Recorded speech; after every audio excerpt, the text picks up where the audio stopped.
Mini blog. तर चाललो होतो आत्याला भेटायला, पण ही गाडीची क्लच तुटली आमच्या. गाडीची क्लच बसवायला आलो होतो फिटरकडं. फिटरने मग क्लच बीस बसवली, गाडीची नवीन टाकली. तर इथं क्लच बसवण्यात टाईम गेला. त्यानंतर गेलो पेट्रोल टाकलं गाडीवर.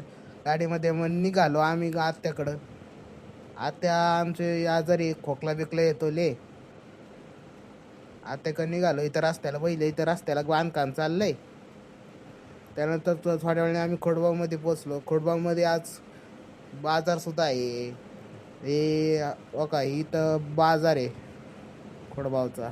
बाजारमध्ये न जाता आम्ही डायरेक्ट केडगावमध्ये आलो. पहिलं बाबा आले अण्णा कचोरी खाल्ली. कचोरी खाल्ल्यानंतर मग गेलो दवाखान्यात आलो. ह्या दवाखान्यात आत्या ॲडमिट होती. दवाखान्यात आलो, आत्याला भेटलो. हे काय आत्या आजारी आहे, सलाईन बिलाईन लावली आत्याला.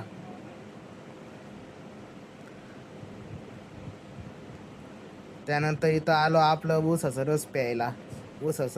आलो. ऊसाचा रस प्याला.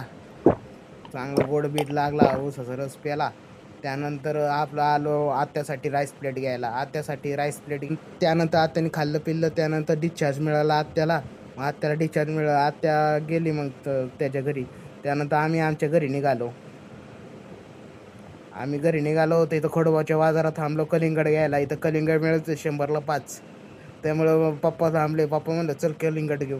मग इथं कलिंगड घेतलं आम्ही. त्यामुळे निघालो घरी. हे काय, ही माझी शाळा. ही शाळा होती माझी. तर आता थोड्या वेळाने आम्ही घरी पोचलो का जेवायला ताटबीट घेतलं, जेवलो बिवलं. तर आजचा तुम्हाला मिनी ब्लॉग आवडला असेल तर लाईक करा, प्लीज लाईक करा. चॅनलवर नवीन असाल तर सबस्क्राईब करायला विसरू नका. तोपर्यंत बाय बाय. जय हिंद, जय महाराष्ट्र.